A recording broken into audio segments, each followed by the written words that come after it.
Saudara, Hizbullah memiliki persenjataan asimetris yang sangat canggih didukung penuh oleh pasokan teknologi serta komponen dari Iran. Kami visualisasikan kepada Anda saudara di mana Hizbullah memanfaatkan drone untuk pengintaian, penargetan taksis hingga misi bunuh diri. Yang pertama adalah drone serat optik atau FPV, senjata baru paling mematikan yang dikendalikan lewat kabel serat optik sejauh 10 hingga 30 km.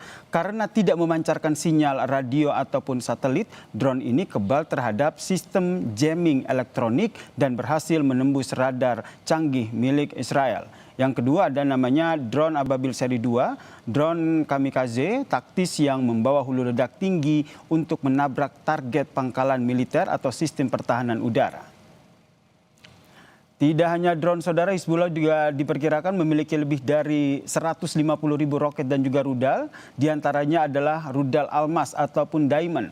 Rudal pandu anti-tank canggih yang bekerja dengan sistem top attack. Rudal ini dilengkapi kamera pada moncongnya sehingga memungkinkan operator mengunci target yang tidak terlihat langsung. Lalu ada rudal Fadi seri 1 maupun seri 2 saudara, di mana rudal artileri berkaliber besar dengan daya jangkau menengah yang digunakan untuk membombardir area pangkalan militer yang letaknya jauh lebih dalam. Sementara itu saudara, untuk Israel, tidak hanya Hizbullah saudara, Israel juga memiliki drone, di mana kalau kita lihat ini adalah rudal dari Israel yang itu Tamir ataupun Iron Dome. Ini berfungsi untuk mencegah serangan-serangan udara yang dilakukan oleh lawan. Sementara itu Stunner ataupun David Sling ini juga merupakan salah satu rudal yang dimiliki oleh Israel.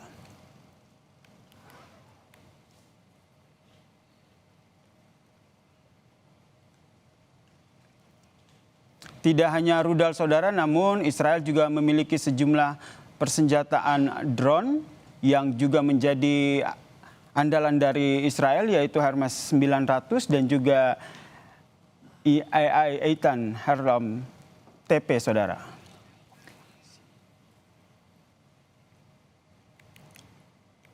Dan saudara, militer Israel mengancam akan terus melancarkan serangan besar-besaran ke Lebanon Selatan yang disebut sebagai pusat pertahanan Hizbullah. Iran pun mengancam akan keluar dari proses negosiasi dengan Amerika Serikat jika serangan Israel ke Lebanon ini berlanjut. Pertanyaannya, apakah perundingan damai AS-Iran akan terhenti akibat ulah Israel? Kami membahasnya dengan dosen ilmu politik Universitas Udayana, Evata Filomeno Boromeu Duarte, dan juga Direktur Indonesia Intelligence Institute, Ridwan Habib, yang telah bergabung bersama kami di Kompas Petang. Selamat sore semuanya, Mas Ridwan, Mas Evata. Selamat sore, Mas Yasir. Bapak-bapak. Saya ke Mas Evata dulu. Mas Evata, ini terbaru Iran dengan tegas menyebut bahwa Israel berusaha menyabotase perundingan damai dengan Amerika Serikat. Apakah ini artinya jika AS tidak bisa mengendalikan Israel, maka perundingan damai ini akan gagal? Ya, hal ini sudah disampaikan oleh Perdana Menteri Israel yang mengatakan bahwa Israel bukanlah negara bagian ke-51 dari Amerika. Jadi Amerika Serikat jangan coba mengganggu kedaulatan, dan serangan ini merupakan serangan unilateral yang dilakukan oleh Israel. Mengingat bahwa serangan dari Hizbullah ini memang biasanya menyerang wilayah utara dari Israel.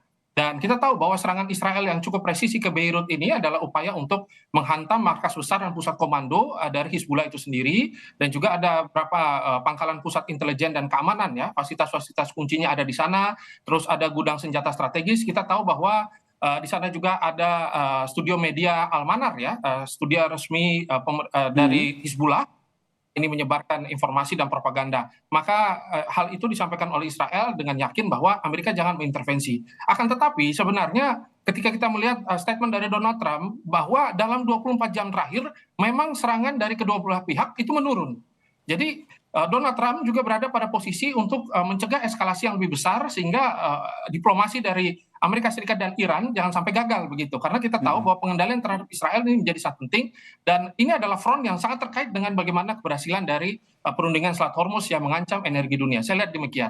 Sehingga kalau dari Mas Ridwan sendiri melihatnya seperti apa? Karena pertama tadi Israel sendiri secara tegas menyatakan bahwa mereka sepertinya tidak mau dipengaruhi ataupun tunduk di bawah pengaruh Amerika Serikat karena mereka punya tujuan menguasai wilayah Lebanon dan juga ingin melucuti nuklir Iran. Di satu sisi Amerika Serikat melalui Donald Trump juga tadi menyampaikan bahwa sebenarnya bisa mengendalikan Israel agar tidak lagi melanjutkan serangan dengan Lebanon ataupun Hezbollah. Jadi menurut Anda strategi militer apa yang tengah dimainkan oleh Israel ataupun Amerika Serikat dalam hal ini?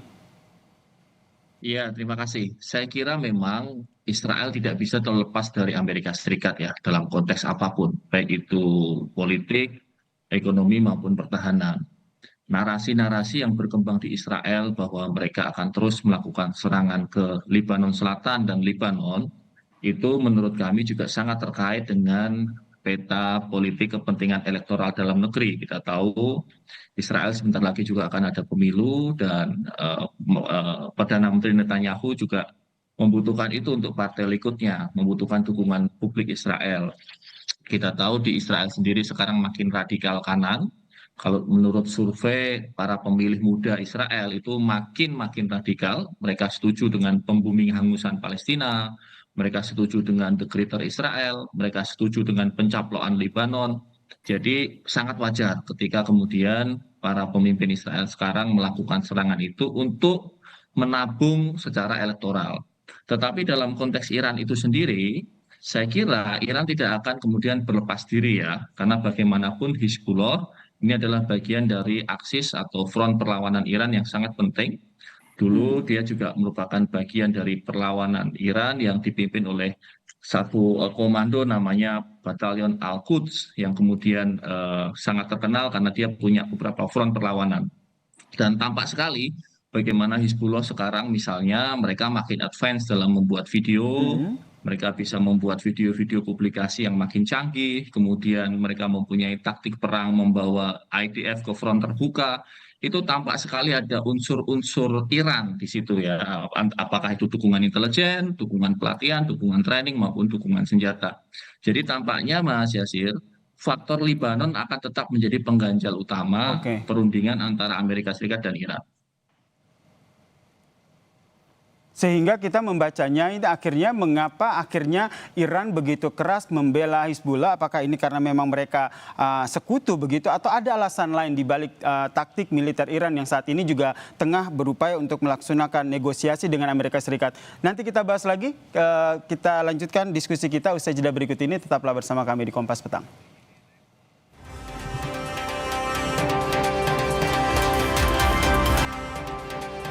Pertanyaan gantung saya tadi ke Mas Efat adalah kenapa akhirnya Iran ini begitu lantang dan juga begitu tegas begitu ingin membela Hizbullah dalam hal ini Lebanon begitu, karena kalau kita lihat ini kan selain masuk dalam salah satu poin perjanjian damai dengan Amerika Serikat, selain itu juga memang selama ini Anda melihatnya seperti apa yang tengah dimainkan oleh militer Iran?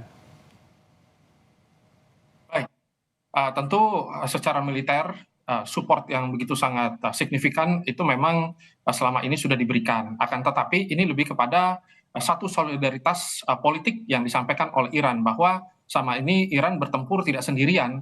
Mereka bertempur bersama dengan Yaman, mereka bertempur bersama dengan Lebanon, khususnya Hizbullah, yang mereka bertempur bersama milisi-milisi Suriah dan juga Irak. Dan solidaritas ini akhirnya juga dibaca oleh Iran bahwa mereka tidak boleh sedikit pun bergeming. Maka dari itu yang dilakukan oleh Iran secara politik justru malah menutup seluruh bentuk komunikasi diplomatis tidak langsung.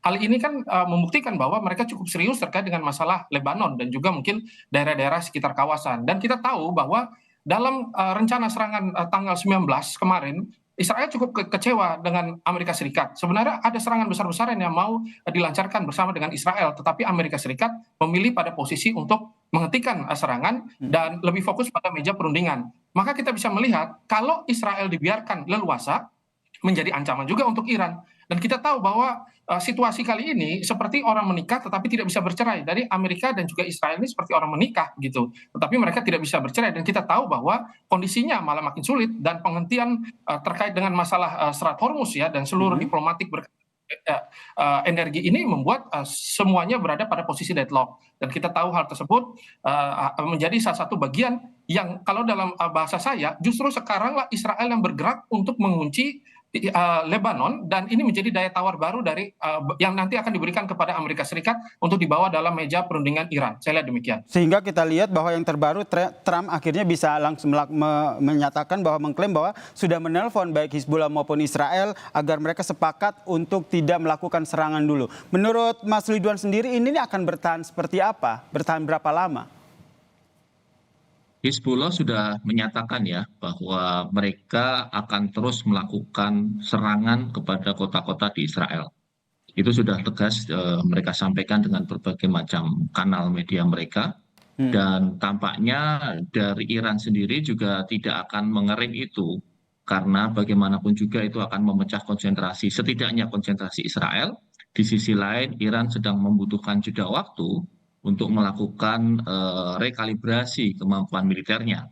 Mereka setiap hari melakukan produksi drone baru, mereka memindahkan koordinat-koordinat rudal balistiknya, sehingga bersiap untuk kemungkinan perang berikutnya. Iran membutuhkan jeda waktu itu, dan jeda waktu itu diberikan dengan sangat baik oleh Hizbullah dengan cara melakukan serangan-serangan secara random kepada kota-kota di Israel maupun serangan kepada tentara IDF yang sudah masuk ke selatan Sungai Litani di Lebanon Selatan, dan itu akan sangat menyulitkan Israel.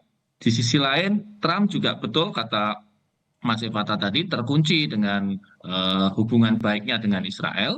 Saya kira Trump juga sangat membutuhkan Israel, termasuk juga dalam lobby-lobby politik dalam negeri Amerika Serikat. Kita tahu pemilu selama makin dekat, November, dan itu membutuhkan logistik yang luar biasa besar. Dan itu pasti didukung oleh korporasi atau jejaring ekonomi dari jaringan Zionis Israel. Jadi sama-sama saling membutuhkan, sama-sama saling mengunci. Sama-sama saling membutuhkan dan juga mengunci. Terlebih kalau kita lihat Israel sendiri bisa dikatakan terus melakukan serangan kepada Hizbullah karena memang memiliki armada militer yang juga canggih. Seperti yang tadi kita paparkan sebelumnya. Ada rudal maupun juga ada drone. Kemudian di sisi lain juga Hizbullah sendiri juga memiliki kekuatan senjata juga yang mumpuni begitu. Kalau Mas Evata melihatnya, apa yang diklaim oleh Trump bahwa mereka akan berhenti sepakat sementara untuk tidak melakukan penyerangan, ini apakah akan bertahan sehingga akhirnya Iran dan juga Amerika Serikat ini melakukan negosiasi, atau justru keduanya tidak mengindahkan itu dan terus melakukan serangan? Baik, dalam posisi yang seperti ini tampaknya memang harus ada tekanan-tekanan secara militer ya untuk memuluskan jalannya diplomasi. Ini ya biasa dengan koersif diplomasi. Tetapi kita bisa melihat bahwa pembagian tugas ini justru malah memperparah kondisi dunia hari ini begitu. Kita tahu bahwa sebenarnya titik poin utamanya bukan terkait cuma dengan nuklir ya, tetapi dengan penguasaan wilayah, terkait dengan masalah ekonomi juga, dan juga terkait dengan bagaimana menjaga muka agar sama-sama mendapatkan strategic victory lah gitu dari masing-masing pihak. Akan tetapi dengan berjalannya waktu malah kondisi ini jauh dari harapan. Maka ke depan tampaknya mau dan tidak mau akan ada tekanan secara internasional. Tekanan secara internasional itu saat dimana ketika perang ini dilaksanakan begitu panjang ya dengan bantuan militer banyak pihak, dan kita tahu bahwa dunia malah sepakat untuk membuka Selat Hormuz secara paksa ya, dan juga kita melihat bahwa posisi Iran juga makin terhimpit, maka ke depan tampaknya perang ini membuat Iran ya dengan koalisi-koalisinya terpaksa harus membicarakan dan mengkalibrasi ulang gitu sebenarnya apa-apa saja yang bisa disepakati sementara dulu ya, terkait dengan minimal gencatan senjata ini masih tambah panjang. Kalau kita lihat situasi hari ini justru malah tambah parah. Iran malah mengeluarkan dekret tidak akan ada lagi diplomasi jenis apapun dan harus secara langsung dengan Iran. Maka semua komunikasi yang tertutup ini membuat bahwa Iran siap untuk melakukan perang, begitu juga dengan proksi-proksi yang selama ini berada di sana. Maka itu yang dianggap oleh Israel sebagai bagian celah, dan serangan-serangan ini sebenarnya ada serangan-serangan presisi yang sudah dipersiapkan dengan Amerika Serikat. Kita tahu bahwa sudah ada pemindahan senjata ratusan ton ya selama ini gitu pelan-pelan ya Israel. Dan kita tahu bahwa Amerika pelan-pelan juga pasti harus melakukan deeskalasi. Maka ke depannya bisa saja Israel yang melanjutkan perang bersama dengan aliansi Abraham Accord 2.0. Nah ini yang kita takutkan nanti ke depannya. Dan setelah Bab el-Mandeb juga diancam oleh Iran akan ditutup, dan maka akan ada krisis dunia yang baru karena itu berkaitan dengan perdagangan terusan Suez. Kalau Mas Ridwan sendiri melihatnya apakah betul perundingan ini betul-betul akan terancam dan sudah tidak punya titik temu lagi karena Israel yang terus menggempur Hizbullah, atau dengan adanya ancaman dari klaim dari Iran yang menyatakan bahwa kalau seandainya Amerika Serikat terus membombardir Lebanon, maka perundingan ini tidak akan berjalan begitu. Ditambah lagi apa yang disampaikan oleh Donald Trump yang bilang bahwa sebenarnya Israel dan juga Hizbullah ini sudah sepakat. Jadi menurut Anda lebih ke arah mana ini perundingan akan bisa terrealisasi keduanya atau sebaliknya? Yang sangat diharapkan sebenarnya ada breakthrough jalan tengah ya, dan itu bisa dilakukan sebenarnya oleh negara ketiga. Pakistan sudah mencoba melakukannya semaksimal mungkin, tetapi tampaknya gagal. Maka yang mungkin masih bisa masuk itu adalah Qatar. Kenapa Qatar? Karena Qatar ini bagaimanapun juga hubungan dengan Israel itu ada, walaupun itu back channel. Qatar belum meratifikasi Abraham Accord, dan hubungan dia dengan Hamas juga sangat bagus karena Qatar ini menampung para pimpinan Hamas di Doha. Dan tapi di sisi lain hubungan dengan Amerika juga sangat mesra sebenarnya. Jadi posisi Qatar ini adalah posisi mediator yang cukup oke kalau Pakistan gagal. Nah, kalau kemudian misalnya ini Qatar bisa mengusulkan satu resolusi baru, misalnya ceasefire atau gencatan senjata di Lebanon Selatan yang ditaati bersama-sama antara Hizbullah dan dan Israel, selama perundingan Amerika dan Iran berlangsung. Selama ini Qatar memang berkomunikasi baik dengan Hizbullah. Para pimpinan-pimpinan Hizbullah sering difasilitasi secara rahasia untuk terbang ke Qatar. Dan hubungan ini saya kira bisa digunakan Qatar untuk mendesak Hizbullah menahan diri untuk tidak melakukan serangan. Di sisi lain, Amerika harus bisa meyakinkan Israel untuk juga berhenti dulu sejenak sampai kemudian deal-nya ditandatangani, seal the deal-nya antara Trump dengan Iran itu ditandatangani, dibereskan. Walaupun kita tahu tadi yang dijelaskan Mas Evata, Israel pasti tidak akan mau. Karena Israel ini terus berupaya melakukan rayuan-rayuan maut kepada Amerika Serikat untuk melanjutkan perang dengan Iran. Jadi di satu sisi Israel ini memang nggak mau ada perdamaian dengan Iran. Karena mereka meyakini kalau perdamaian itu terjadi, maka cepat atau lambat Iran akan membesar menjadi kekuatan poros utama di Timur Tengah yang bisa menyatukan poros-poros Islam yang lain dan membahayakan Israel. Jadi menurut Israel, mumpung masih lemah, mumpung Iran ini masih tertatih-tatih setelah digempur 47 hari, ayo diserang sekarang, hancurkan sekarang. Itu kan narasinya Israel. Yang kemudian Trump tidak mau seperti itu. Nah, jadi tampaknya Mas Yasir tunggu mungkin 1-2 hari apakah mungkin ada breakthrough, terobosan dari negara ketiga. Kalau itu ada mungkin saja masih ada harapan. Oke, berharap ada kontribusi dari negara-negara ketiga termasuk Qatar juga Pakistan. Anda juga melihat hal yang sama, Mas Evata, bahwa sebenarnya masih ada peluang untuk duduk negosiasi? Baik. Dalam beberapa diplomasi kita juga coba untuk membaca pola ya, bahwa selama ini sudah ada pola tidak langsung, diplomasi tidak langsung dengan Oman, ya kan awalnya itu begitu sangat indah gitu ya, terus habis itu bersama dengan Pakistan, ya juga dengan Qatar begitu. Tetapi justru kali ini Iran juga merasa bahwa diplomasi itu menjadi ajang pelemahan gitu menurut mereka. Karena kita tahu kelompok-kelompok yang berdiplomasi ini adalah kelompok-kelompok yang dianggap moderat begitu. Maka sebenarnya kelamaan seolah-olah ada udang di balik batu, seolah-olah ada rencana penggulingan terhadap rezim yang sedang berkuasa. Itu yang ditakutkan secara intelijen oleh pemerintahan Iran dan juga IRGC gitu. Maka dalam bentuk-bentuk hari ini mereka justru membatalkan dan juga merubah semua strategi. Mereka mengatakan bahwa kalau ingin berdiplomasi hentikan dulu serangan terhadap Lebanon dan baru kita bicara begitu bersama dengan Iran direct gitu ya. Jadi tidak ada secara back channel lagi. Nah, itu yang disampaikan oleh Iran ya kepada dunia, dan itu yang menjadi titik temu dari kondisi hari ini, dan tampaknya agak sedikit sulit juga.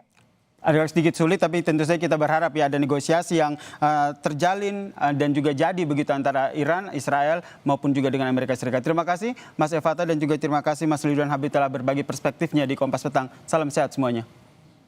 Salam sehat. Terima kasih, selamat sore. Usai jeda saudara, Kompas Petang masih akan punya informasi terkait dengan Direktorat Reserse Cyber Polda Jawa Tengah menangkap 39 tersangka kasus penipuan daring sindikat internasional. Satu di antaranya adalah mantan model yang direkrut untuk meyakinkan korban.